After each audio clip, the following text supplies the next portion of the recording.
So tradition and individual talent, वो जो मैंने आपको पेजेस भेजे थे, उनको आप ओपन करें। यहाँ से हमने लास्ट टाइम पढ़े थे, जो क्वेश्चंस मैंने आपको सेंड किए थे, उसमें पेज नंबर 230 है और उसमें पैराग्राफ की हेडिंग है कि individuality by itself has no value. तो यहाँ से हमने स्टार्ट करना है। थोड़ा सा मैं आपको इसका बैकग्राउंड प्रोवाइड करता हूँ।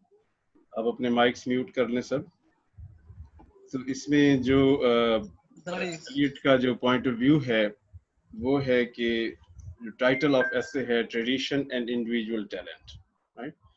और क्रिटिसिज्म की कॉन्टेक्स्ट में या पोइट्री के कॉन्टेक्स्ट में एलियट अपनी एक थ्योरी पुट फॉरवर्ड करता है कि पोइट्स जो हैं वो क्या होने चाहिए और पोइट्री क्या होनी चाहिए और उसमें बाकी चीज़ें किस तरीके से। तो उसमें जैसे हमने लास्ट में बात की कि it is with reference to जो रोमांटिक मूवमेंट थी, या जैसे हमने वर्ड्सवर्थ वाला पढ़ा था जिसमें सब्जेक्टिविटी की बात वर्ड्सवर्थ ने की कि जो एक पोएट है वो एक सब्जेक्टिव है और उसकी एक ग्रेट सोल है और वो एक सिग्निफिकेंट पर्सन है। दैट्स वाई जो वो फील करता है, तो वो जब वो अपने पर्सनल एक्सपीरियंसेस शेयर करता है तो that become something great. So this is like the point which is being emphasized over here. लेकिन एलियट जो है वो इस पॉइंट को डिसएग्री करते हैं। ही सेज दैट कि इट इज नॉट पॉसिबल कि आप इंडिविजुअली जो आप फील करते हैं या आप और उसको आप अगर एक्सप्रेस करते हैं तो उसकी यूनिवर्सल वैल्यू नहीं होती। अकॉर्डिंग टू एलियट, लिटरेचर या poetry it must have a universal value. ये नहीं कि ये किसी एक पर्सन की बात हो बल्कि उसमें यूनिवर्सल इंटरेस्ट हो। जब हम यूनिवर्सल इंटरेस्ट की बात करते हैं तो वी टॉक अबाउट कि उसमें ह्यूमन नेचर की बात हो, ह्यूमन नेचर के इश्यूज की बात हो, तो ये उस तरीके से ये चीजें आती हैं। सो और इसलिए एलियट ने एक ट्रेडिशन का कॉन्सेप्ट पुट फॉरवर्ड किया। अब ये वर्ड ट्रेडिशन थोड़ा सा एक मे बी इसकी अंडरस्टैंडिंग जो है वो थोड़ी सी डिफिकल्ट हो सकती है, लेकिन हम इसको समझने की कोशिश करते हैं कि from tradition he means the tradition of poetry. For example there is a poet and that poet is writing in, let's say in love for nature के ऊपर उसकी पोइट्री है, तो that poet must have the knowledge कि उससे पहले जो poets थे उन्होंने लव फॉर नेचर को किस तरीके से अपनी पोइट्री में पोर्ट्रे किया। इन दिस वे क्या फायदा होगा कि poet would be knowing that कि जो आइडियाज उसके माइंड में आ रहे हैं they are not simply his ideas, बल्कि ये आइडियाज उससे पहले भी लोगों ने सोचे हैं। And after that the poet would try कि वो उसको यूनिक करे या उसको बेटर करे या कोई उसमें नई चीज बताने की कोशिश करे। So this is like the point जो हमारा इस पैराग्राफ में स्टार्ट हो रहा है कि राइटर हु फ्लॉन्ट्स हिज यूनिक। यहाँ से आप सबको पता चल रहा है मैं कहाँ से पढ़ रहा हूँ? रिस्पॉन्ड करेंगे आप? अब सबको ये पेजेस आपके पास हैं और इसमें जो पैराग्राफ स्टार्ट हो रहा है by heading individuality by itself has no value. ये सबके मिल गया? मुझे रिस्पॉन्ड करें सब अपना mic. Yes, sir. Okay. A writer who flaunts his unique individuality by disclaiming association with the traditional order would inevitably divest his writing of any real significance. So this is the point of view of Eliot कि अगर कोई writer अपने आप को समझता है कि वो जस्ट इंडिविजुअल है and he is creating everything और वो किसी ट्रेडिशन के साथ अपने आप को एसोसिएट नहीं करता, तो in this way what he is doing, he is actually वो अपनी राइटिंग में जो कोई रियल सिग्निफिकेंस है उसको खत्म कर रहा है। And then there is the quotation from the essay: no poet, no artist of any art has his complete meaning alone, right? So this is like the point जो कि आपने इसको understand करना है कि अगर कोई भी poet है उसकी कोई वो significance जो है वो नहीं है, complete उसकी अपनी significance नहीं है। And then indulgence in mere personal feelings or emotions provoked by particular events in his life would not make a poet's work remarkable or interesting. If there is a poet and he is simply वो अपनी personal life के issues या अपने emotions या अपने personal experiences को वो poetry में डिस्क्राइब कर रहा है, तो वो उसके पर्सनल एक्सपीरियंसेस होंगे, रिजल्टेंटली उनकी कोई यूनिवर्सल वैल्यू नहीं होगी। So a great poet survives to transmute personal experience into something of universal validity, and this can be only done through a sense of tradition. तो ये line आप underline कर लेंगे, this is the important point. कि great poet जो है he tries to transmute personal experience जो है उसके उनको यूनिवर्सलाइज करता है, यानी कि वो पर्सनल अपने जो इमोशन है उसको एक्सप्रेस करने की बजाय then he thinks at universal level instead of that कि वो अपने पर्सनल एक्सपीरियंस को करता रहे। तो he describes that कि उसका एक पर्सनल एक्सपीरियंस है but then later on वो उस पर्सनल एक्सपीरियंस को generalize करता है। he says कि okay if I am feeling this what for example other people would feel so but other mindset people belonging to different mindset how they would react to this situation। तो in this way जब वो इस तरीके से सोचना start करता है तो वो ऑब्जेक्टिविटी की तरफ जा रहा होता है, या जो एलियट की थ्योरी है, थ्योरी ऑफ इम्पर्सनैलिटी, वो उसकी तरफ जा रहा होता है। Alright, is this point clear to you कि व्हाट एलियट मींस बाय कि individuality by itself has no value, कि एक इंडिविजुअल पोएट अगर अपने पर्सनल एक्सपीरियंसेस को सब्जेक्ट मैटर ऑफ पोइट्री बनाता है तो वो उसके जो पर्सनल एक्सपीरियंसेस हैं वो उसकी स्टोरी होगी, मे बी उस जैसे लोग उसको पसंद करें, but what about that universal validity of art जो हम एक आइडियलाइज करते हैं या कंसीडर करते हैं कि जो आपका आर्ट हो वो यूनिवर्सल हो, चाहे वो कोई भी उसको पढ़े तो उसमें से उसको कुछ ना कुछ उससे मिले। तो ये उसका जो पॉइंट है वो इसका मीनिंग ये है। ओके, सो नेक्स्ट की तरफ हम जाते हैं, that is Eliot concept of tradition, और that is dynamic. Eliot concept of tradition dynamic है। आई वुड लाइक कि आप में से कोई इसको पढ़े, राइट, सो दैट मैं आपको एक्सप्लेन करता जाऊं और आपकी पार्टिसिपेशन भी इसमें रहे। कौन पढ़ेगा? मूसा, कैन यू रीड? मूसा, आपको मेरी आवाज आ रही है? सर मैं करूं? हेलो जी मूसा, पढ़ें यहाँ से। Hello sir. जी जी पढ़ें यहाँ से, जो उसका सेकंड पैराग्राफ है, Eliot's concept of tradition dynamic वाला जो है।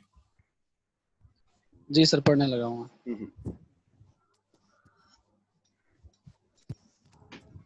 Elite concept of tradition that is dynamic. Sir आवाज आ रही मेरी? जी जी आ रही है। It, however, does not advocate a dead tradition. Dead tradition. So what does it mean? मैं साथ साथ एक्सप्लेन करता जाऊंगा। It means कि जो फॉर एग्जांपल एलियट का जो पॉइंट ऑफ व्यू वो ये है कि it's not that कि you are supposed to blindly follow the tradition. आपने ब्लाइंडली ट्रेडिशन को फॉलो नहीं करना, बल्कि आप एक एक्टिव ट्रेडिशन है, और वो क्या है कि आपने ये भी देखना है क्रिटिकली कि जो पास्ट पोएट्स हैं अगर वो कहीं गलत थे तो आप उसको भी करेक्ट करें, और कहीं से आपको इंस्पिरेशन मिलती है तो वो भी आप जो है उसको लें। जी next line. His concept is of a dynamic tradition which involves both the past and the present. He maintains that just as the new poet is influenced by the tradition, so the traditional order itself will be affected by the new. This is the dynamic। हाँ, ये वो dynamic concept of tradition है जो अक्सर discuss किया जाता है कि how Eliot, what is Eliot point of view of tradition.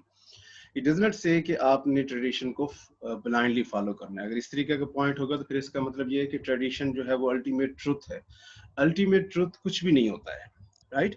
सो हो सकता है जो पास्ट पोएट्स हों और वो ग्रेट पोएट्स हों और उन्होंने जो बातें की हों वो अब आज के पॉइंट ऑफ व्यू से ठीक ना हो, राइट। तो इसलिए जो पोएट है वो क्या करेगा, poet is doing a double job.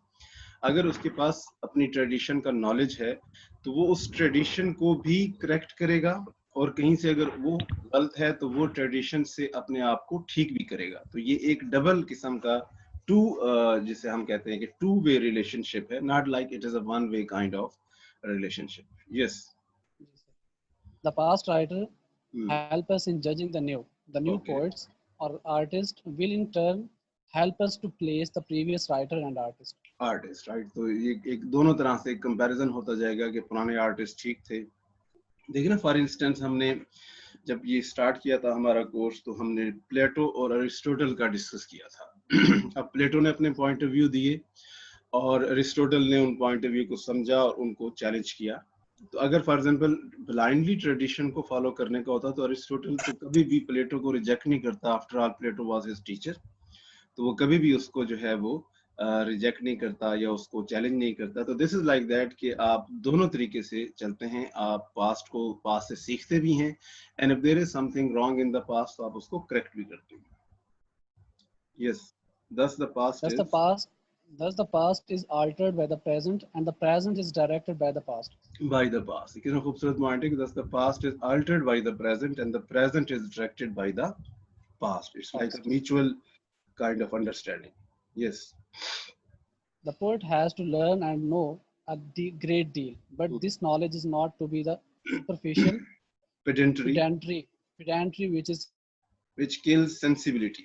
अच्छा, यहाँ पर एक पॉइंट मैं आपको एक्सप्लेन कर दूं। जो रोमांटिक्स थे, या जैसे वर्ड्सवर्थ की जब हम बात करते हैं तो उनका पॉइंट ऑफ व्यू ये था कि पोएट जो है वो इंस्पायर होता है, यानी इट्स लाइक अच्छा, और ये पॉइंट ऑफ व्यू ग्रीक्स में भी था, आप इसको समझें। ग्रीक्स ये कहते थे कि जो पोएट होता है वो सिलेक्टेड बीइंग है, चोजन बीइंग है। क्या कहते थे ग्रीक्स? जो पोएट्स है वो क्या होते हैं? दे आर चोजन बीइंग, और इसलिए कि वो उनको कोई यानी let's say God of poetry जो है वो उनको सिलेक्ट करता है और गॉड स्पीक्स थ्रू दैट। ये उनका पॉइंट ऑफ व्यू था। वर्ड्सवर्थ भी इसी तरह का एक पॉइंट ऑफ व्यू प्रेजेंट करता है कि जो सिलेक्टेड बीइंग होते हैं, जब पोएट्स होते हैं, दे हैव सुपीरियर सेंसिबिलिटी, और क्योंकि उनकी सेंसिबिलिटी सुपीरियर होती है तो इसलिए वो जो भी चीजें आपके सामने मतलब वो चीजें करते हैं, व्हाटएवर जो उसमें वो प्रेजेंट करते हैं, तो that becomes something new, that becomes something different, right? तो ये इस पॉइंट ऑफ व्यू से मतलब उसका ये आर्ग्यूमेंट है कि आप जो है उसको एक अपनी इंडिविजुअलिटी, यानी कि सिर्फ ये नहीं कि आप इंस्पिरेशन तक रहें, आपके पास नॉलेज होना चाहिए, अंडरस्टैंडिंग होनी चाहिए, ताकि आप जो आर्ट प्रोड्यूस करें उसकी कोई यूनिवर्सल वैल्यू हो, सिर्फ इंस्पिरेशन पर नहीं, जैसे वर्ड्सवर्थ क्लेम करता था। So that's what he says that कि जो एक ग्रेट पोएट है, he needs to learn and know a great deal. ये नहीं कि सिर्फ वो बैठा है और उसके ऊपर कोई आइडिया उसके माइंड में आया तो वो उठा के लिखना शुरू कर दे। जी, in the traditional order,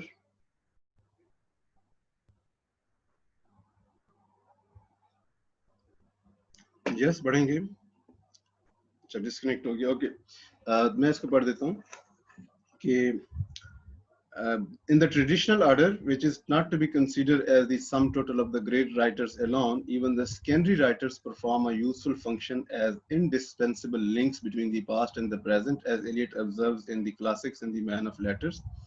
The continuity of a literature is essential to its greatness, and it is the secondary writers who provide this continuity. So even he says it's not that कि आप simple उन poets को idealise करें या उन poets से inspiration लें जो पोएट्स जो हैं वो क्या हैं, मेन स्ट्रीम हैं। इवन जो सेकेंडरी पोएट्स हैं या कोई थोड़े से जो कम लेवल के पोएट्स हैं, राइट, तो वो भी जो है वो भी इस चीज को उनको भी आप स्टडी कर सकते हैं। ओके, द नेक्स्ट पैराग्राफ जो है, दिस इज द मेन जो उसकी यहाँ पर जो थ्योरी ऑफ इम्पर्सनैलिटी है, जो कि सब्जेक्टिविटी के खिलाफ थी। जैसे वर्ड्सवर्थ ने कहा था कि poetry is spontaneous overflow of feeling, और जो एलियट है वो कहता है कि poetry is like rejection of feeling, it is turning loose of emotion, यानी आपके जो पर्सनल इमोशंस हैं आप उनको कंट्रोल करते हैं, उनको रिस्ट्रिक्ट करते हैं और उनसे एस्केप करते हैं ताकि आप ऑब्जेक्टिविटी की तरफ जा सकें, यूनिवर्सलिटी की तरफ जा सकें। तो इस पैराग्राफ में हम ये पॉइंट अब डिस्कस करेंगे। जी, कौन पढ़ेगा? I want some reader. Yes sir. Yes, Mohammad Ali, आप पढ़ें। Sense of tradition leads to impersonality in art. मैंने पढ़ना था। Okay. The emphasis on the all-pervasive importance of tradition.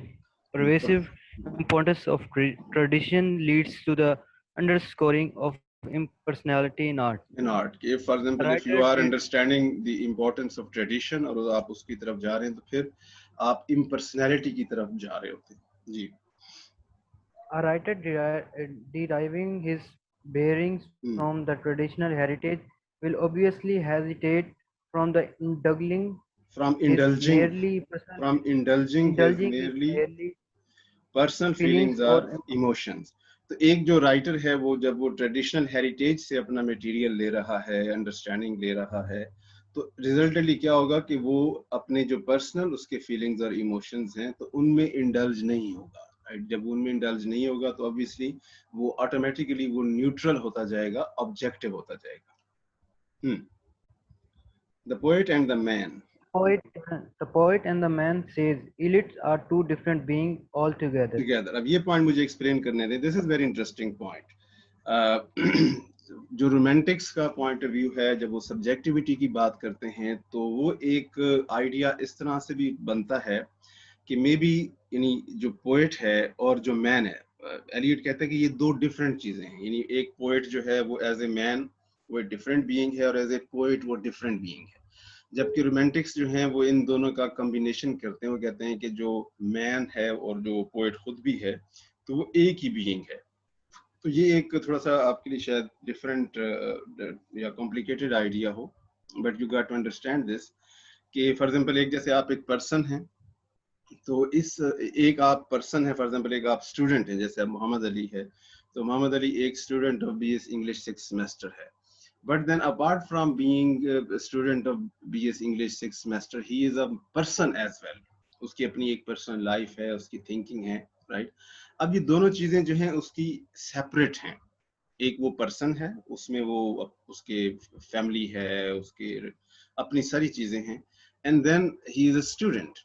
Similarly जैसे एक प्रोफेशनल है, फॉर एग्जांपल एक डॉक्टर है, तो वो एज ए डॉक्टर एक पर्सन है, देन एज ए पर्सन वो एक डिफरेंट पर्सन है। तो ये एक डिफरेंस जो है वो लाजमी है। This is like something which Eliot want to convey कि जो पोएट है, रोमांटिक्स का व्यू था कि पोएट और पर्सन मैन एक हैं। इनका व्यू क्या है एलियट का कि the poet is a different person and it should be a different person, he should be a different person. और जो वो इंडिविजुअल पर्सन है जिसमें उसकी अपनी पर्सनल लाइफ है, उसके अपने इश्यूज हैं, उसके अपने प्रॉब्लम्स हैं, ये सारी चीजें हैं, तो ये इस तरीके से जो है वो एक डिफरेंट सिचुएशन आ जाती है। Alright, so now here this is the point. ये मैं इसको पढ़ता हूँ, आप जरा इसको देख लें क्योंकि ये इंपॉर्टेंट पॉइंट है। The poet and the man, says Eliot, are two different beings altogether, right? The former alchemizes the purely personal experience of the latter into an artifact of beauty and order, as one critic puts it. तो क्या point है कि जो farmer है, farmer been पहले वाला, कौन? Poet. The poet and the man में फॉर्मर पोएट की तरफ इशारा है कि जो पहले वाला है फॉर्मर अल्केमाइजेस का मतलब होता है जैसे मिक्सअप करना। जो डिफरेंट पुराने जमाने में जो केमिस्ट्री होती थी या नॉलेज ऑफ अल्केमी था, उसमें डिफरेंट चीजों को मिक्सअप करके नई चीजें क्रिएट की जाती थी। तो that's what he means here कि जो आपका पोएट है वो क्या करता है कि वो अपने जो मैन है उसके अगर पर्सनल इमोशंस भी हैं तो वो उनको न्यूट्रलाइज करता है, उनके अंदर से सब्जेक्टिविटी को निकालता है। जैसे किसी ने कहा है कि, और ये मतलब उसके बाद ये एक मेन डेफिनेशन है, आप इसको अंडरलाइन करेंगे। Poetry, says Eliot, is not a turning loose of emotion. Turning loose of emotion mean कि आप spontaneously जो कुछ सोचते हैं आप वो उसको express करते जाएं। Poetry is not turning loose of emotion, but an escape from emotion. कि जो poetic experience होगा वो प्योरली कोई एक बंदे का जो उसकी फीलिंग्स हैं, चाहे वो कोई भी है, चाहे वो पोइट भी है, तो वो नहीं होगा, बल्कि एक generalize feeling, generalize experience of emotion होगा, सो दैट कि जो भी रीडर उसको पढ़े तो वो उस इमोशन के ऊपर पोइट्री हो, ना कि वो किसी एक पर्सन के इमोशन पर पोइट्री हो। ये एक ब्रीक सा फर्क है। आई होप कि आप इसको अंडरस्टैंड कर सकोगे कि poetry is not a turning loose of emotion. In other word, poetry is not spontaneous overflow of emotion, but an escape from personality, right? But an escape from emotion, but an escape from emotion. It is not the expression of personality, but an escape from personality. कि poet जो है वो अपनी personality और अपने emotion से escape करेगा, so that वो उस इमोशन की जो यूनिवर्सल वैल्यू है या उस इमोशन की जो आप समझ सकते हो कि जनरल अंडरस्टैंडिंग है या फिलोसॉफिकल अंडरस्टैंडिंग है, ताकि वो समझ सके। The point which I am emphasizing again and again, poetry is, for example, if I am a poet, the poetry is not about my emotions or feelings. The poetry is about emotions and feelings. ये माई का word जब आप cut देते हैं तो एक all together different situation सामने आ जाती है. It is about my emotions and feeling. No, it is about emotions and feelings. So in that way, for example, अगर if there is a poet और वो अपने इमोशन डिस्क्राइब कर रहा है, तो उसके इमोशन जरूरी नहीं है कि वो आपके इमोशंस के साथ मैच करें. जब वो मैच नहीं करेंगे तो आप उससे कोई अंडरस्टैंडिंग जो है वो नहीं समझ सकोगे. तो this is like the point. इसलिए डेफिनेशन बड़ी इंपॉर्टेंट है कि poetry, says Eliot, is not a turning loose of emotion but an escape from emotion. It is not the expression of personality but an escape from personality. The artistic process is a process of continual surrender of the artist, so something which is greater than himself, namely the sense of tradition. जो artistic process है वो अपने आप से निकल कर दूसरी चीज को सोचने का है. अगर आप अपने आप से नहीं निकल सकते हैं, अपनी मैं से नहीं निकल सकते हैं, अपनी मैं से जब आप नहीं निकल सकते हैं तो रिजल्टेंटली क्या होगा कि देन आप जो है वो you will not be able to perceive bigger things. जब आप अपने ही चीजों में फंसे हुए हैं तो जाहिर बात है आपको अपनी फीलिंग्स, अपने इमोशंस, अपनी मिजरीज, ये चीजें बड़ी लगेंगी. तो you will not be able to realize कि what happens in the world और human nature क्या है. Thus the artistic process is a continual depersonalization rather than an expression and assertion of personality. जैसे वर्ड्सवर्थ ने कहा था कि spontaneity और सब्जेक्टिविटी की बात है, तो अकॉर्डिंग टू एलियट जो आर्टिस्टिक प्रोसेस है वो एक कंटिन्यूअल डीपर्सनलाइजेशन का प्रोसेस है, कंटिन्यूअल सरेंडर का प्रोसेस है, राइट, जिसमें आप अपने आप को सरेंडर करते हैं सो दैट कि समथिंग बिगर इज प्रोड्यूस्ड और achieved. The greater the extent to which a writer is able to transcend the limitation of his self, the more varied and profound would be the appeal of his work.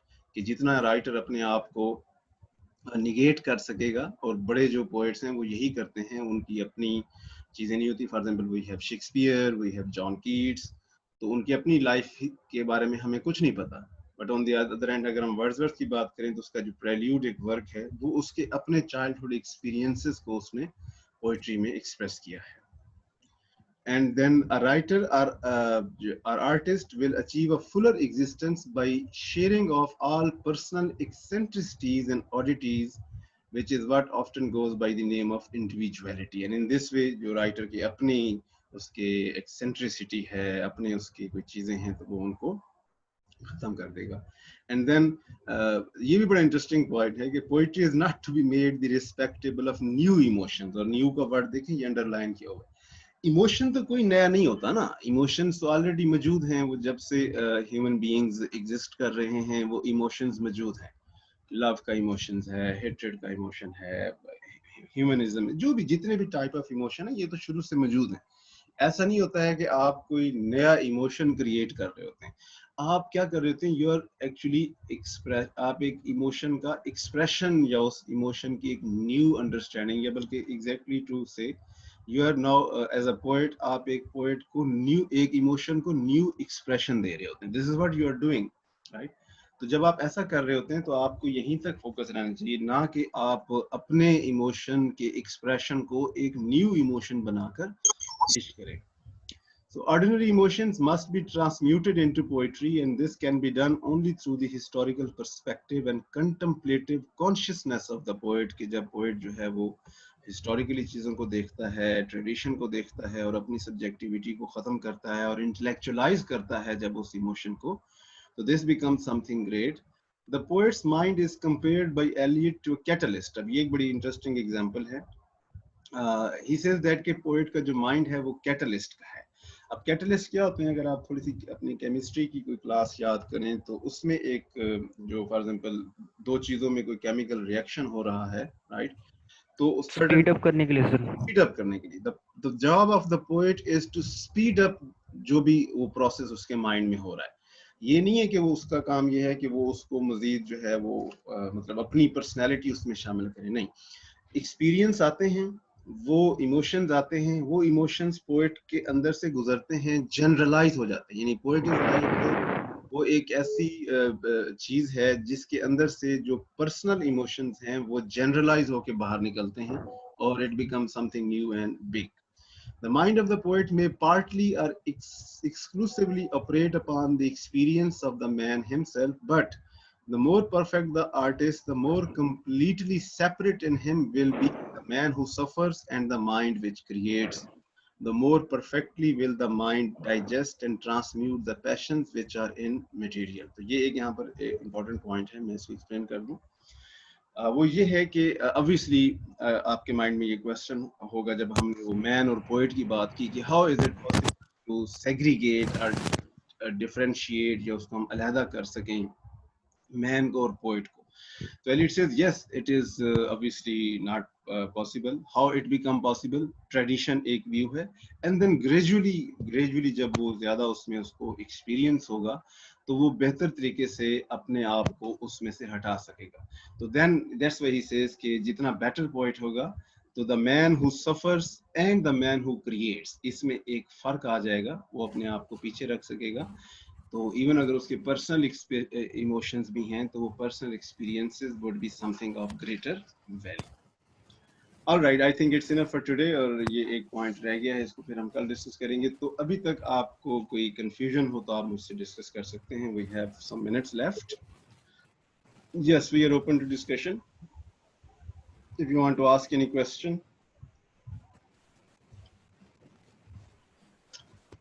Is everything clear to all of you? Yes, sir. Please unmute yourself if you want to ask something. Excuse me, sir. जी.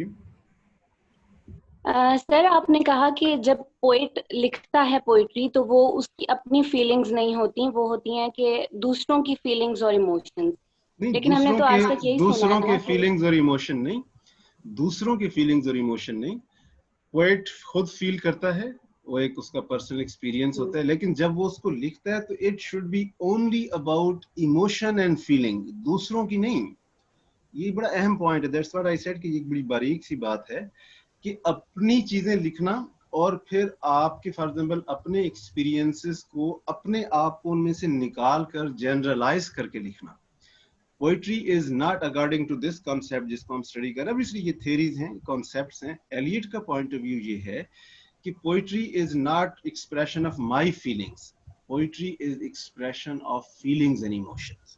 यानी जो poet लिख रहा होता है, अगर आप ऐसा समझ रहे हैं कि ये पोएट अपनी कहानी लिख रहा है तो it mean then there is something wrong.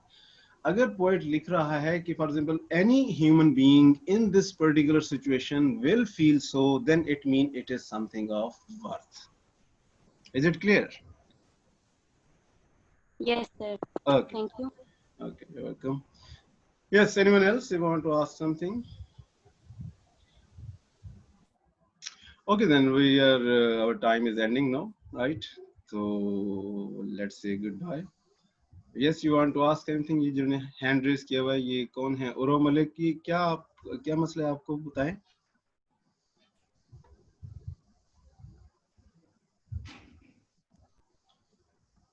No problem. Okay. चलें, थैंक यू वेरी मच.